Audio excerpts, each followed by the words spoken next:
पण सत्य शोधायचं कसं? न्यायासाठीचा प्रवास सोपा आहे का? तुमच्या हक्कांची संपूर्ण माहिती आहे का? कायद्याचे गूढ उलगडणार, सत्य समजावून सांगणार तज्ञ वकील, महत्त्वाच्या कायद्यांपासून ते गुंतागुंतींच्या प्रकरणांपर्यंत स्पष्ट उत्तर, ठोस मार्गदर्शन, एक व्यासपीठ जिथे प्रत्येक प्रश्नाला मिळेल योग्य उत्तर. लवकरच येत आहे कायद्याचा नवा कट्टा, फक्त BBS न्यूज नेटवर्क 24 तासवर, जिथे प्रत्येक शब्दाला असतो न्यायाचा आधार. नाशिक येथील KK वाघ महाविद्यालयामध्ये गुरु शिष्य स्मृती प्रित्यर्थ आयोजित जिल्हास्तरीय समूह नृत्य स्पर्धेत सिन्नर येथील मातोश्री चांडक कन्या विद्यालयाच्या लहान गटातील इयत्ता 5वी ते 7वी विद्यार्थिनींनी आपल्या अप्रतिम नृत्यविष्काराने सर्वांचं मन जिंकत प्रथम क्रमांक पटकावलाय. विद्यार्थिनीच्या प्रभावी सादरीकरणाला, अचूक लयबद्धतेला आणि सर्जनशीलतेला प्रेक्षकांनी दाद दिली. विजेत्या विद्यार्थिनींना 1000 रोख रक्कम, सन्मानचिन्ह व प्रमाणपत्र देऊन गौरवण्यात आले.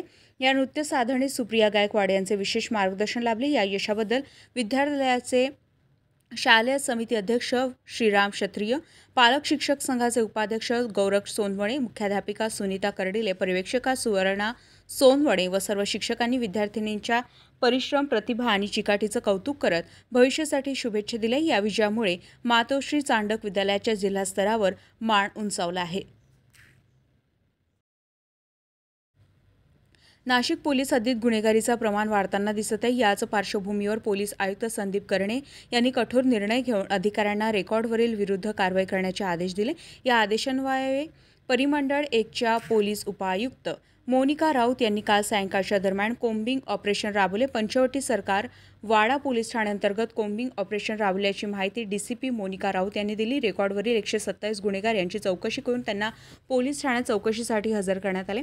तडीपार असलेल्या गुन्हेगारांपैकी 32 तडीपार गुन्हेगारांवर यावेळी कारवाई करण्यात आली. यापैकी एक गुन्हेगारावर आडगाव पोलीस ठाणे तडीपार आरोपी सूरज कांतीलाल वर्मा वय वर्ष 24 राहणार flat number 7 Renuka residency Dattatray Nagar Amruta यांच्याविरुद्ध पोका कलम 142 अन्वये कारवाई करण्यात आल्याची माहिती पोलिसांनी दिली. पंचवटी व भद्रकाली पोलीस ठाणे हद्दीतील बेकायदेशीररित्या हत्यार बाळगणाऱ्या रेकॉर्डवरील एकूण 31 गुन्हेगारांवर यावेळी कारवाई करण्यात आली. पंचवटीकडील संशयित आरोपी पियुष रामदास सोनवणे वय वर्ष 21 राहणार अवधूतवाडी पंचवटी नाशिक व भद्रकाली पोलीस ठाण्याकडील संशयित आरोपी उद्देश कैलास कुंभकर्णे उर्फ नाना कासार वय वर्ष 23 राहणार भद्रकाली यांच्याविरुद्ध हत्यार बाळगणे या प्रकरणी भारतीय हत्यार कायदा कलम 4/25 कलम 135 अन्वये गुन्हा दाखल करण्यात आला. तर वॉन्टेड फरार आरोपींपैकी 42 गुन्हेगारांची चौकशी दाखल करण्यात आलेली आहे. ही कारवाई गणेश उत्सव व ईद ए मिलाद सणाच्या पार्श्वभूमीवर करण्यात आल्याची माहिती पोलिसांनी दिली आहे. येणाऱ्या नाशिक महानगरपालिका निवडणुकीच्या पार्श्वभूमीवर गुन्हेगारांवर वचक म्हणून कॉम्बिंग ऑल आउट नाकाबंदी करून संशयित गुन्हेगारांची झाडाझडती घेण्यात येणार आहे. तसेच डिजिटल तंत्रांचा वापर करून परिणामकारक असे कारवाई पोलीस आयुक्त संदीप कर्णिक यांच्या मार्गदर्शनाखाली करण्यात येणार असल्याची माहिती परिमंडळ 1च्या पोलीस उपायुक्त मोनिका राऊत यांनी दिली. या कारवाईमध्ये सहाय्यक पोलीस आयुक्त संगीता निकम, सहाय्यक पोलीस आयुक्त नितीन जाधव, नाशिक शहर आणि पोलीस ठाण्याचे सर्व प्रभारी ठाणे आमदार यांनी मोहीम राबवली आहे. आगामी येणारे सण गणेशोत्सव व ईद ए मिलादच्या अनुषंगाने गुन्हेगारांना प्रतिबंध करण्यासाठी परिमंडळ 1 अंतर्गत काल कोम्बिंग ऑपरेशनचं आयोजन करण्यात आलं होतं. सदर कोम्बिंग ऑपरेशनमध्ये दोन्ही डिव्हिजनचे SCP, सिनियर PI, DBचे सर्व अधिकारी आणि कर्मचारी सहभागी झाले होते. या कोम्बिंग ऑपरेशन दरम्यान एकूण रेकॉर्डवरचे 127 गुन्हेगार चेक करण्यात आलेले आहेत. तडीपार असलेल्या एकूण 32 आरोपींपैकी सर्व आरोपींना या ठिकाणी चेक करण्यात आलेला आहे आणि त्यापैकी एक आरोपी सूरज कांतीलाल वर्मा हा अनधिकृतपणे वास्तव्यास मिळून आल्यामुळे त्याच्यावरती कायदेशीर कारवाई करण्यात आलेली आहे. तसेच बेकायदेशीररित्या हत्यार बाळगणारे रेकॉर्डवरचे एकूण 31 गुन्हेगार चेक करण्यात आलेले आहेत. त्यापैकी घरझडती दरम्यान पियुष रामदास सोनवणे राहणार अवधूतवाडी पंचवटी आणि उद्देश कैलास कुंभकर्ण उर्फ मुन्ना कासार भद्रकाली यांच्या ताब्यामध्ये घातक हत्यार मिळून आल्यामुळे त्यांच्यावरती भारतीय हत्यार कायदा कलम 4/25 अन्वये गुन्हा दाखल करण्यात आलेला आहे. तसेच पाहिजे व फरार असे एकूण 42 आरोपी चेक करण्यात आलेले आहेत. असे गुन्हेगार चेकिंग करण्याचे काम हे परिमंडळ 1 अंतर्गत पुढील भविष्यामध्ये देखील सुरू राहणार आहे. त्याच्यासाठी combing operation, all out operation, नाकाबंदीचा वापर करण्यात येणार आहे. नाशिक महानगरपालिकेच्या सार्वजनिक आरोग्य विभागाच्या वतीने जाहीर आवाहन. गुइलेन बॅरे सिरोप अर्थात GBS ला घाबरू नका, पण दक्षता घ्या. पाणी उकळून प्या. स्वच्छ आणि ताजे अन्न सेवन करा. शिजलेले व न शिजलेले अन्न एकत्रित ठेवू नका. लक्षात ठेवा, अचानक पायात किंवा हातात कमजोरी किंवा लकवा, चालताना त्रास किंवा अशक्तपणा, बऱ्याच दिवसांपासून डायरिया अशी लक्षणे आढळल्यास त्वरित डॉक्टरांचा सल्ला घ्यावा व तात्काळ उपचार सुरू करावा. सार्वजनिक आरोग्य विभाग, मनपा नाशिक द्वारे जनहितार्थ प्रसारित. सोनांबे येथे पारंपरिक थाटामाटात बैलपोळा सण उत्साहात साजरा करण्यात आलेला आहे. शेतकऱ्यांच्या सर्जा राजांनी अंगावर झगमगते हार, रंगीबेरंगी कपडे, पायात घुंगरू तर कपाळी गंध व फेट्यांनी सजून थाटामय रूप धारण केले. वाजत गाजत ढोल ताशाच्या निनादात सजलेल्या या सर्जा राजाची मिरवणूक निघताच गावात आनंदाचा जल्लोष पसरलाय. भैरवनाथ मंदिर व मारुती मंदिर येथे सजलेल्या बैलांना नेऊन देवाला पारंपरिक सलामी देण्यात आली. गावातील मुख्य मार्गावरून निघालेल्या मिरवणुकीमध्ये महिलांनी ओवाळणी केली तर लहानग्यांनी फुलांच्या उधळीनं जल्लोष रंगवलाय. यांत्रिकीकरणाच्या युगात आणि काळाच्या ओघात सगळीकडे पशुधनाच्या संख्या कमी होताना दिसत असली तरी गावात आजही सुमारे 250च्या आसपास बैलांची संख्या. यावर्षी समाधानकारक पावसामुळे शेतकरी वर्गामध्ये उत्साह ओसंडून वाहत होता. शेतकऱ्यांच्या कष्टाचा सोबती व शिवाराचा खरा राजा असलेल्या सर्जा राजाच्या गौरवाने गावातील वातावरण भक्ती, उत्साह व जल्लोषाने दुमदुमले. बैलपोळा म्हणजे केवळ सण नाही तर शेतकरी संस्कृतीचा सन्मान व मातीतल्या परिश्रमाच्या अभिमानाचं प्रतीक आहे, असं वृक्षमित्र सोपान बोडके यांनी सांगितलंय. मानवतेची खरी सेवा म्हणजे रक्तदान असे मानले जाते. रक्तदान करून अनेकांना नवजीवन देता येतं, समाजात आपले योगदान देता येतं. अशा या श्रेष्ठ कार्यासाठी ब्रह्मकुमारी संस्थेच्या वतीनं दरवर्षी विशेष उपक्रम राबवले जातात. यावर्षी राजयोगिनी दादी प्रकाश मणिजी यांच्या 18व्या पुण्यस्मरणानिमित्त ब्रह्मकुमारी संस्थेतर्फे 22 ते 25 ऑगस्ट या कालावधीमध्ये एक थेंब अनंत आशीर्वाद या घोषवाक्यासह देशव्यापी रक्तदान महाअभियानाचं आयोजन करण्यात आलं आहे. 6000 सेवा केंद्रांवर होणाऱ्या या शिबिरातून 1 लाख युनिट रक्त संकलित करण्याचा संकल्प करण्यात आला आहे.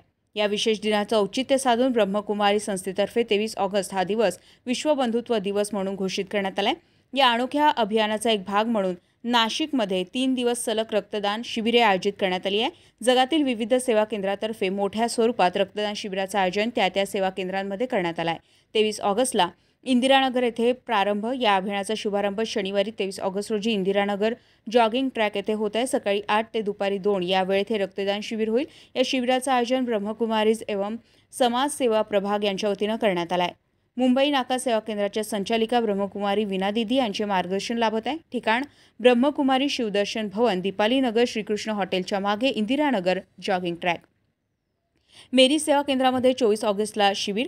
या अभियानाचा दुसरा टप्पा 24 ऑगस्ट रोजी मेरी सेवा केंद्रात होणार आहे. या शिबिराचं मार्गदर्शन ब्रह्मकुमारी वासंती दिदी करतील. नाशिक उपक्षेत्रीय मुख्य संचालिका म्हणून दिदीजींनी सतत समाज हिताचे उपक्रम राबवले असून यंदा अधिकाधिक रक्तदात्यांनी पुढे यावं असं त्यांनी आवाहन केलं आहे. ठिकाण प्रभू प्रसाद, आकाश पेट्रोल पंपच्या मागे, दिंडोरी रोड, मसरूळ. नाशिक रोड केंद्रात 25 ऑगस्टला शिबिर. यानंतर 25 ऑगस्ट रोजी नाशिक रोड सेवा केंद्रात रक्तदान शिबिराचं आयोजन करण्यात आलं. येथे या उपक्रमाचं मार्गदर्शन ब्रह्मकुमारी शक्ती दिदी करणार आहे. सलग 3 दिवस विविध सेवा केंद्रातून रक्तदान शिबिर होणार असल्यानं नागरिकांमध्ये उत्साहाचं वातावरण आहे. ठिकाण स्टेट बँकेच्या वर, सेंट फिलोमिना स्कूलच्या समोर, नाशिक रोड, जेल रोड. जागतिक विक्रमची नोंद होणार.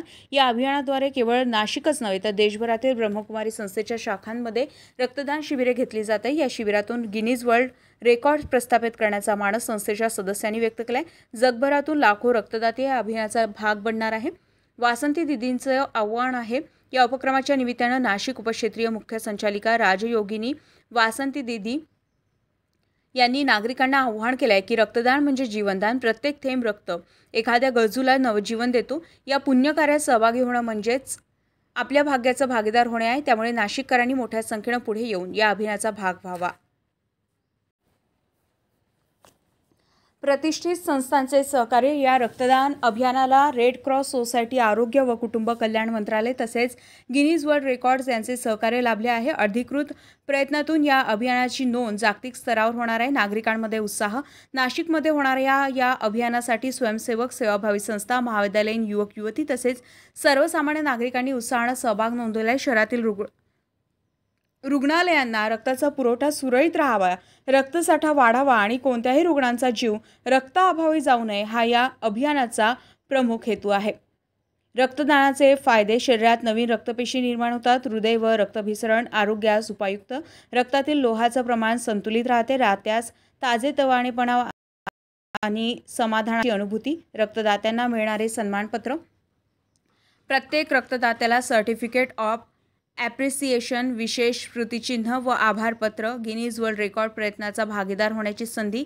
रक्तदानासाठी पात्रता: 18 ते 60 वर्ष, वजन किमान 50 किलो, मागील 3 महिन्यात रक्तदान केलेले नसावे, निरोगी व आजारमुक्त असणं आवश्यक. अविस्मरणीय संधी: या उपक्रमामध्ये सहभागी होऊन आपण मानवतेच्या सेवेत आपले नाव कायमस्वरूपी नोंदवू शकता. वेळापत्रक: 23 August Indiranagar jogging track, 24 August मेरी सेवा केंद्र, 25 ऑगस्ट नाशिक रोड सेवा केंद्र, सकाळी 8 ते दुपारी 2. नाशिक महानगरपालिका सार्वजनिक आरोग्य विभागाच्या वतीने जाहीर निवेदन. शहरात वाढत्या तापमानामुळे उष्माघात अर्थात हीट स्ट्रोक होण्याची शक्यता नाकारता येत नाही. अशा वेळी उपचार न केल्यास डिहायड्रेशनमुळे मृत्यू ओढावू शकतो. म्हणूनच वाढत्या तापमानात फार वेळ कष्टाची कामे करणे टाळावे. उष्णता शोषून घेणारे काळ्या किंवा भडक रंगाचे कपडे वापरू नये. पाणी भरपूर प्यावे. बाहेर जाताना गॉगल्स, टोपी, छत्री इत्यादींचा वापर करावा. मळमळ, उलटी, थकवा येणे, ताप येणे अशी उष्माघाताची लक्षणे आढळल्यास त्वरित डॉक्टरांचा सल्ला घ्या. नाशिक महानगरपालिका नाशिकच्या वतीने जनहितार्थ प्रसारित. भिवंडी ठाणे बायपास रस्त्यावर कारनं अचानक पेट घेतलाय. भिवंडी ठाणे बायपास रस्त्यावरील माणकोली या ठिकाणी रात्री 8 वाजताच्या सुमारास टाटा निक्सन या चालत्या कारनं अचानक पेट घेतल्याची घटना घडली आहे. पाहता पाहता कार पूर्ण जळून खाक झाली आहे. या मार्गावर सातत्यानं ट्रॅफिक जामचा त्रास जिंकला असतो, त्यातच कार जळण्याची एक नवीन घटना घडलेली आहे. या घटनेचा व्हिडिओ व्हायरल झालाय. आग लागल्याचं लक्षात आल्यानं कारमधील चालक व सहकारी वेळेतच बाहेर पडल्यानं सुदैवानं कोणतीही जीवितहानी झालेली नाही.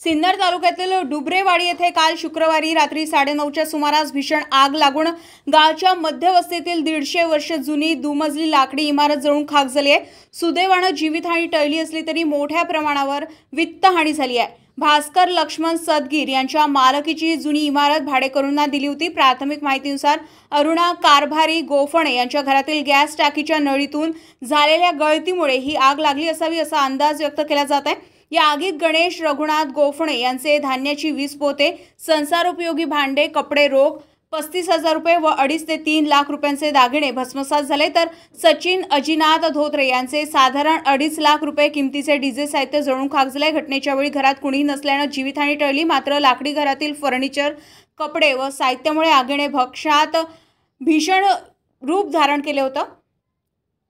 ग्रामस्थांनी आग विझवण्याचा प्रयत्न केला, परंतु ती आग नियंत्रणाबाहेर गेल्यानं सरपंच दत्तू गोफणे यांनी तातडीनं अग्निशमन दल व पोलिसांना कळवले. सिन्नर नगरपालिका व MIDCचे 2 अग्निशामक बंब घटनास्थळी दाखल झाले. 2 तासाच्या अथक प्रयत्नानंतर आग आटोक्यात आणण्यात यश आले. गावाच्या मध्यवस्तीतील या दुर्घटनेनं ग्रामस्थ हादरले असून लाखो रुपयांचे नुकसान झाल्यानं आर्थिक हानी मोठ्या प्रमाणात झाली आहे. मात्र जीवितहानी टळल्यानं ग्रामस्थांनी सुटकेचा निश्वास सोडलाय.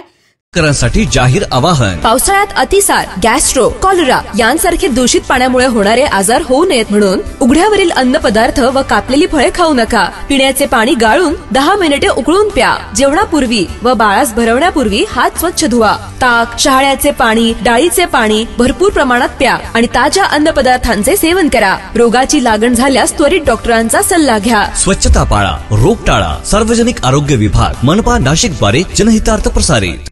नाशिक जागर लिंगायत प्रतिष्ठानच्या वतीने आयोजित परिसंवाद, खुले चर्चासत्र, मार्गदर्शन व सन्मान सोहळा आयोजित केला होता. सदर कार्यक्रमास प्रमुख अतिथी म्हणून महाराष्ट्र राज्याचे अन्न व नागरी पुरवठा मंत्री छगन भुजबळ उपस्थित होते. अध्यक्षस्थानी ज्येष्ठ नेते प्रकाश साबरे होते. जागर लिंगायत प्रतिष्ठानचे संस्थापक नानासाहेब वाळेकर यांनी मागणी केली की लिंगायत समाजाला सरसकट OBC आरक्षण मिळावे.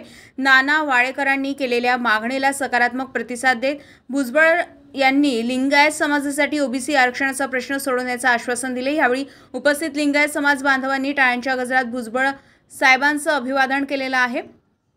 सदर कार्यक्रमामध्ये ओबीसी सर्टिफिकेट मिळवण्यासाठी कैलास आढाव यांनी मार्गदर्शन केले आणि महिला सक्षमीकरण या विषयावर प्रेरणा बलगवडे यांनी प्रबोधन केलं आणि महात्मा बसवेश्वर आर्थिक विकास महामंडळ संदर्भामध्ये वैभव वाळेकर यांनी मार्गदर्शन केले। सदर कार्यक्रमासाठी नाशिक जिल्ह्यातील लिंगायत समाजातील सर्व संघ अध्यक्ष व तिन्ही संघटनांचे कार्यकर्ते उपस्थित होते। यावेळी सर्व संघ अध्यक्षांचा विशेष कार्य करणाऱ्या व्यक्तींचा विद्यार्थ्यांचा सत्कार करण्यात आला। सूत्रसंचालन डॉक्टर संदेश हिंगमिरे, महेश डबे, भाऊ आंधाळकर यांनी केलं। आभार भिकाप्पा नीलकंठ यांनी मानले आहे। यावेळी कार्यक्रमाच्या यशस्वीतेसाठी जागर लिंगायत प्रतिष्ठानचे सदस्य भिकण आप्पा फंतरफोडे, नंदकिशोर नगरकर, मनीष घोडके, संजय फोलाणे, अनिल गुळवे, दत्ता सोनवणे, राजेंद्र देवकर, शंकर भाईभंग, लक्ष्मीकांत लोहारकर, राजेश डबे, अनिल लोहारकर, अजिंक्य हिंगमिरे, स्वप्नील विभाडिक, तुषार लिंगायत आदींनी प्रयत्न केले आहे।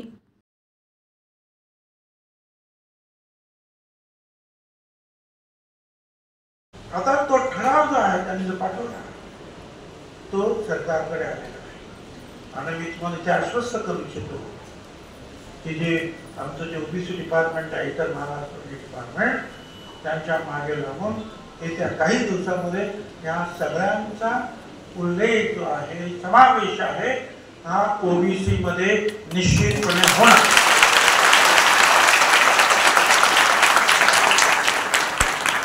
आमचे काय राहिले असेल ते सांगा, ते पण करू का। पण एक ओबीसी काम करताना आपण ओबीसीच्या प्रश्नावर लढायला सुद्धा शिकलो पाहिजे।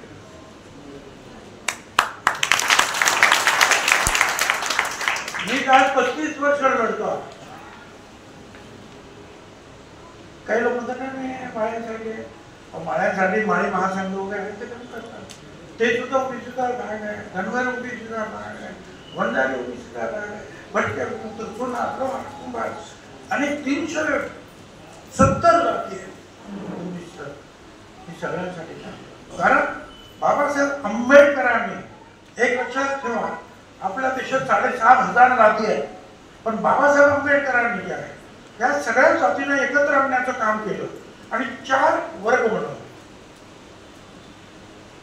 आदिवासी समाजात जेवढे कुणी काही असतील पोट जाती ते सगळे आदिवासी, दलित समाजातील सगळे पोट जाती, त्याच्यापेक्षा कास्ट आपण ओबीसी म्हणजे आपण सगळे जे आपण सांगतो 18 पगड जाती ते ओबीसी, तो एक वर्ग आणि एक उपवर्ग। आता हा ओबीसी वर्ग जो आहे हा सगळ्यात मोठा आहे, तो 54% आपण मानतो आणि म्हणून 27% आपल्याला आहे। तो कदाचित जास्त सुद्धा आहे। बिहारमध्ये ज्या वेळेला जातगणना झाली त्यावेळेला 63% ओबीसी निघाले। आम्ही सुद्धा ही मागणी जी आज करतो 2010 पासून, मागणी पहिल्यापासून आहे, पण 2011ला जनगणना दर 10 वर्षांनी होती, तर 2010ला मागणी केली आम्ही सुप्रीम कोर्टात समता परिषदेत की या ओबीसीची सुद्धा जातगणना जी आहे ती या जनगणनेबरोबर करा। समीर भाऊ खासदार होते तेव्हाच निवडून गेलो, मी त्याला म्हटलं ठीक आहे कोर्टात तर लढू आपण, पण खासदार आवाज उठवत त्यांनी आवाज उठवला। गोपीनाथराव मुंडे ते त्यांनीच पाठिंबा दिला, मग शरद यादव आले, लालप्रसाद यादव आले, मायावती आले, अनेक सगळे जे आहेत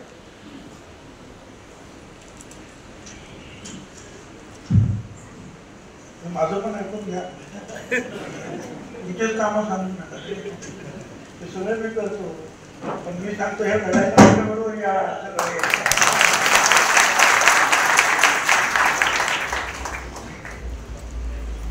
फार सोपं आहे। चिठ्ठी आली आहे, दर लावणारा नेता म्हणून भुजबळ साहेबांचं नाव प्रसार माध्यमामधून आणि सर्व ओबीसी घटकामधून पुढे येत असेल। साहेब आमची सुद्धा एक छोटीशी मागणी या ठिकाणी आहे 2014 साली पृथ्वीराज चव्हाण मुख्यमंत्री असताना लिंगायत समाजाला आरक्षण मिळालं, पण त्याच्यामध्ये लिंगायत गोष्टी, लिंगायत केली, लिंगायत माळी, लिंगायत मानी वाणी असे 2 शब्द घालून शासनाने त्यावेळेला जी आर काढला आणि फक्त 14 पोटजाती जे आहेत लिंगायत समाजातल्या त्यांना आरक्षण मिळालेले आहे, आरक्षणाचे फायदे मिळालेले आहेत. आमची 2014 सालापासून सातत्याने एकच मागणी, आमच्या लिंगायत समाजाच्या बऱ्याचशा घटकांच्या जन्म दाखल्यावर किंवा जे काही कागदपत्र असतील जुने 1967 पूर्वीचे त्याच्यावर लिंगायत, हिंदू लिंगायत, लिंगायत हिंदू अशा पद्धतीचा उल्लेख आहे. आमची आपल्याला विनंती राहील, आम्ही सुद्धा लिंगायत समाज हा ओबीसीचा घटक आहे आणि तुमच्यापैकीच एक आहोत. आमची विनंती आणि मागणी राहील, लिंगायत समाजाच्या ज्याच्या दाखल्यावर हिंदू लिंगायत किंवा लिंगायत अशा पद्धतीचा उल्लेख असेल त्यांना सरसकट ओबीसीचे दाखले मिळावे अशा पद्धतीची विनंती नाशिक जिल्ह्यात. दुसरा मुद्दा स्मशानभूमी संबंधीचा सातत्याने आम्ही पाठपुरावा करतोय, पण अलीकडच्या काळामध्ये शासनाने काहीतरी सुधारित जी आर त्या ठिकाणी काढलेलं आहे, तर त्याचा फॉलोअप आम्ही आमच्या पद्धतीने करू. त्या बाबतीत सुद्धा प्रत्येक गावाला ज्या ठिकाणी लिंगायत समाजाची वस्ती आहे त्या ठिकाणी अधिकृतपणे लिंगायत समाजासाठी रुद्रभूमी, शिवभूमी मिळाली पाहिजे अशी आमची मागणी. केवळ जागा मिळून नाही, लिंगायत समाजाच्या बऱ्याच ठिकाणी जागा आहेत पण त्या अतिक्रमण झालेल्या आहेत, काही शासनाने ताब्यात घेतलेल्या आहेत, तर त्या डेव्हलप करण्यासाठी राज्य सरकारच्या निधीमधून निधी उपलब्ध करून द्यावं अशा पद्धतीच्या अधिक नव्हे तर या 2च मागण्या आपल्याकडे करतो. विशेषतः सरसकट ज्यांच्या दाखल्यावर हिंदू लिंगायत किंवा लिंगायत असा उल्लेख असेल त्यांना ओबीसीचा दाखला मिळवून देण्यासाठी आपण आम्हाला ताकद द्यावी. आम्ही तुमच्या बरोबरच आहोत सातत्याने आणि लिंगायत समाजाचा या बाबतीतला प्रश्न आपण सोडवावा अशा पद्धतीची विनंती करतो. थांबतो. जय हिंद, जय महाराष्ट्र.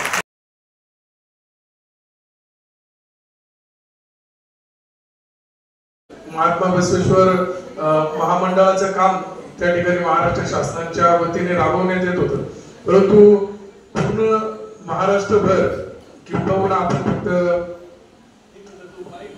तर तुम्ही चांगले उद्योजक असाल, कुठल्याही प्रकारचा व्यवसाय करण्याची तुमची इच्छा असेल, तुम्ही भगिनी असाल, कुठेही तुमचा छोटा मोठा व्यवसाय असेल, आर्थिक विकास महामंडळ हे सगळ्यांसाठी फार उपयुक्त असं महामंडळ आहे.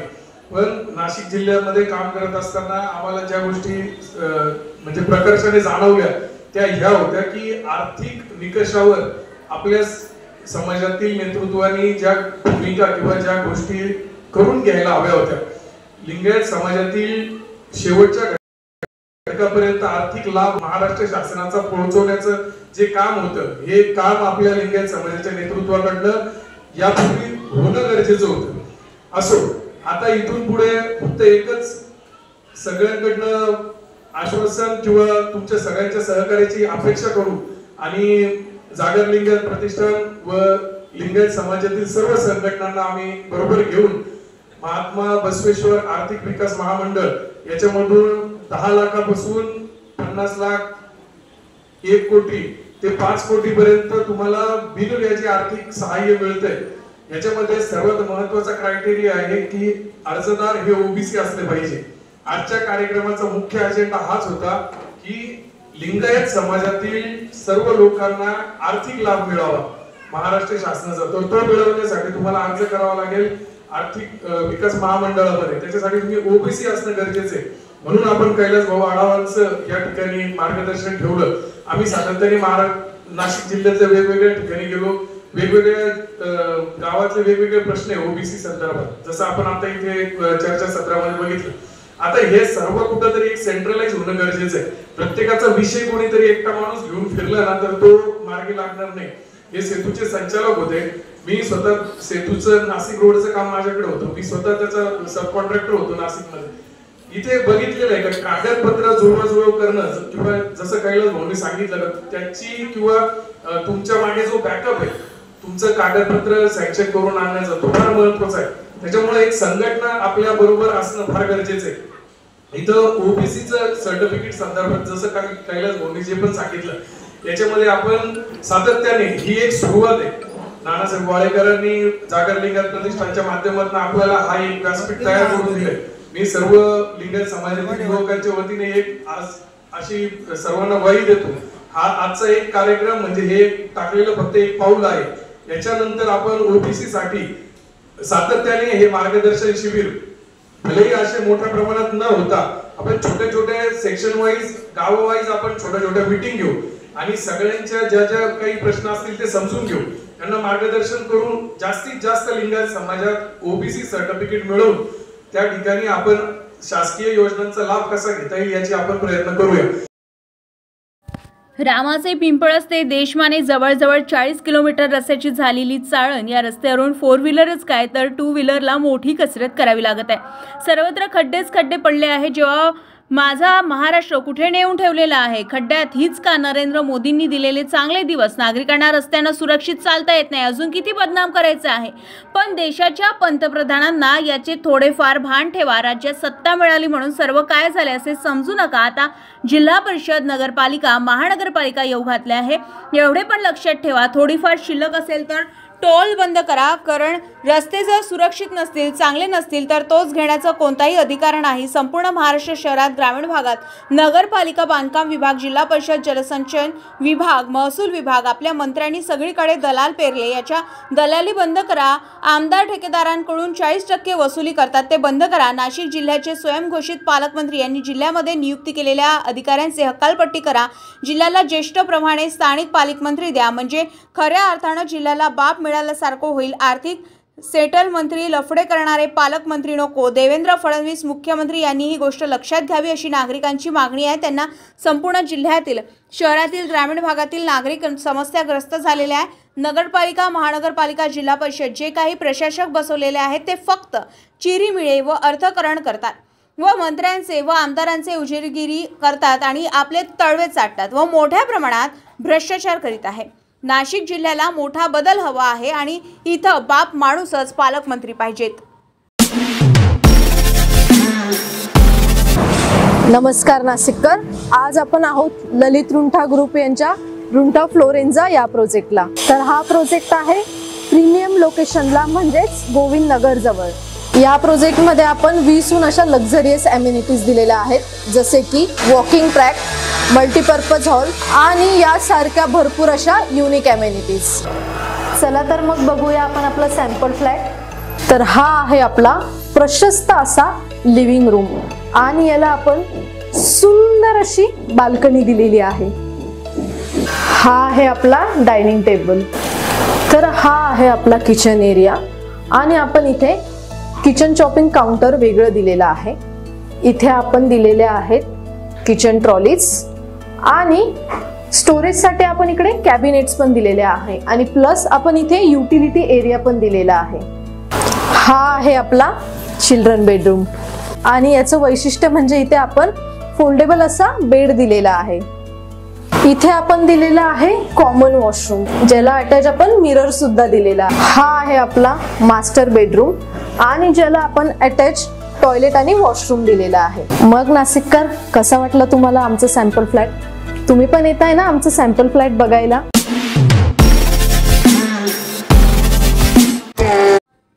खड्ड्याविरोधात मनसे आक्रमक. MMRDAच्या अधिकाऱ्यांना मनसेच्या पदाधिकाऱ्यांनी विचारलाय जाब.